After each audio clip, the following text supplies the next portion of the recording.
যখন এই পথ দিয়ে যাচ্ছিলাম তখন দেখছি হঠাৎ এরকম একটা ঝামেলা মনে হচ্ছে আমার কাছে, একটা ঝামেলা। সকল বাইকাররা উল্টা পথে এবং সামনে দিয়ে ব্যারিকেড দিচ্ছে পুলিশ সার্জেন্ট।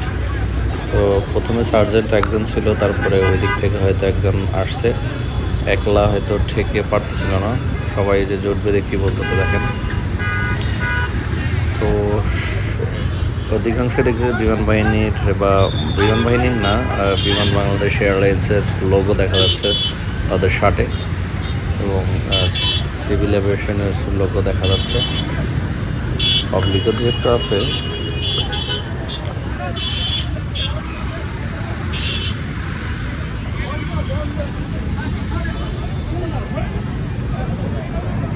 আমি শুনেছি 2 দিন আগেও নাকি এখানে স্পট ডেট হয়ে গেছে একজন উল্টা পথে গাড়ি চালানোর কারণে।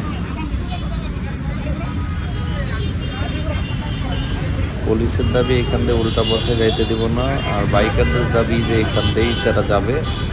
এই হচ্ছে, এবং সঠিক পথে কারা আছে আপনারা এই কমেন্টসে জানাবেন।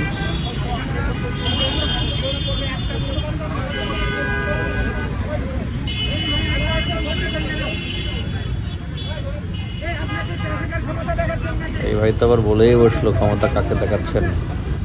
পুলিশ বলতেছে এদিক দিয়ে উল্টা পথে যাওয়া যাবে না, আপনারা ওই দিক থেকে ঘুরে আসেন বা ওই 1 নম্বরের গেট দিয়ে ঢোকেন, এই এক্সিট গেট দিয়ে আপনাদেরকে ঢুকতে দেওয়া যাবে না।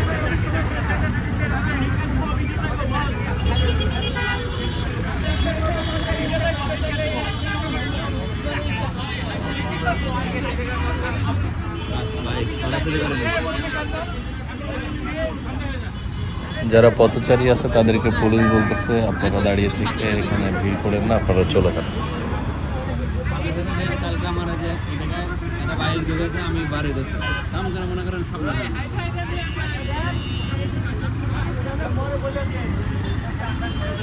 কোনোভাবেই এদিক দিয়ে যাওয়া যাবে না, আপনারা ঘুরে যান, এটা হচ্ছে পুলিশের কথা, বারবারই বলছি।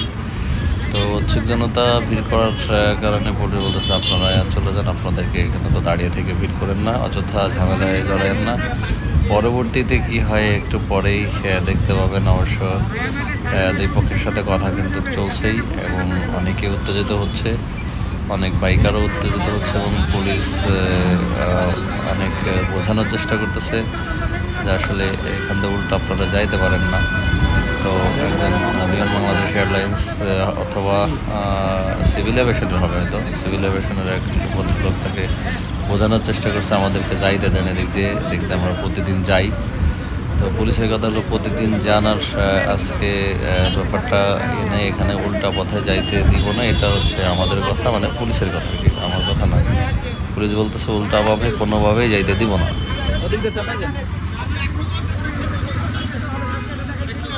দর্শক আপনারা দেখতেছেন এখানটা কিন্তু 1 ওয়ে রোড, সেদিক দিয়ে শুধু যাইতে পারবে, ডিভাইডার আছে ওই দিক থেকে আসবে, অর্থাৎ এয়ারপোর্ট থেকে উত্তরের দিকে যাওয়ার রাস্তা সেটা, এখান থেকে আসা যায় না।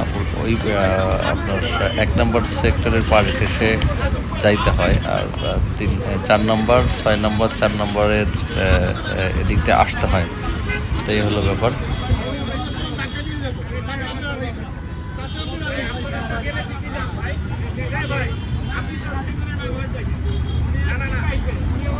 ভিডিওতে দেখেছেন পুলিশের গায়ের উপর দিয়ে তুলে দেওয়ার মতো করতেছিল, কিন্তু এই যে চেক শার্টওয়ালা গায়ে যে ভাইটি, কিন্তু পুলিশ ঠেলে চলে যাচ্ছিল, অর্থাৎ ওনার গাড়িতে হাত দেওয়াতে পুলিশের দোষ বলে উনি আখ্যায়িত করতেছেন।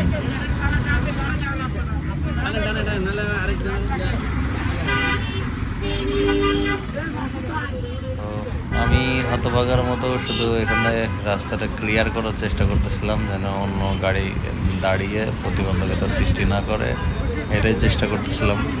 তো অবশেষে দুই পক্ষের সাথে কথোপকথন হওয়ার পর পুলিশের কথা হলো, হ্যাঁ একটা সূত্রে আপনারা এখানে যাইতে পারবেন, সেটা হলো বাইকের থেকে নেবে গাড়ি ধাক্কা দিয়ে ঠেলে নিয়ে যেতে হবে, রাইট অবস্থায় আপনারা যাইতে পারবেন না। এই যদি শর্ত মেনে নিতে পারেন শুধুমাত্র আজকের জন্য এটাই করবেন, আর পরবর্তীতে এখানে আসলে মামলা নিতে হবে, আইনের যা ইয়া হয় সেটা আপনাদেরকে মানতে হবে। আপনারা এটা যদি মানেন তাহলে আজকের মধ্যে এখান থেকে যাইতে পারবেন, তাছাড়া কোনোভাবেই এদিকে যাইতে পারবেন না। সমাধান এটার মধ্যে যাচ্ছে, দেখা যাক বাইকাররা মানে কিনা।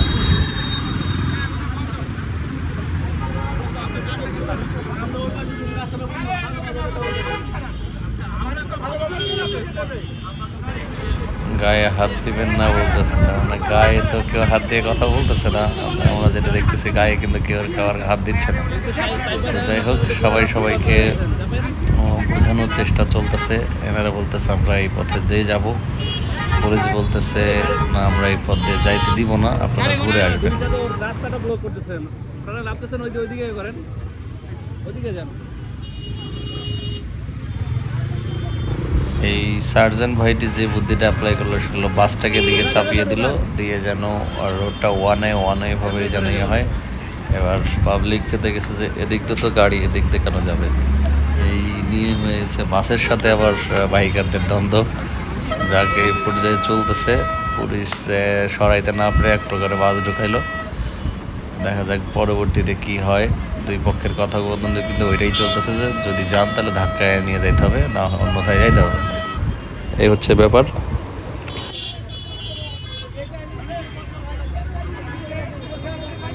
যাই হোক, আপনাদের ধৈর্য ধরার জন্য অনুরোধ করা হইল। আপনারা ধৈর্য ধারণ করে এই ভিডিওটা দেখবেন এবং শেষ পর্যন্ত দেখার অনুরোধ রইল। এ টু জেড ভিডিওটা কিন্তু এখানেই আছে। আপনারা অবশেষে রেজাল্ট কি সেটাও দেখতে পারবেন। অবশেষে সমাধান হলো যে ধাক্কা দিয়ে গাড়ি নিয়ে যেতে হবে, রাইড করে যাওয়া যাবে না।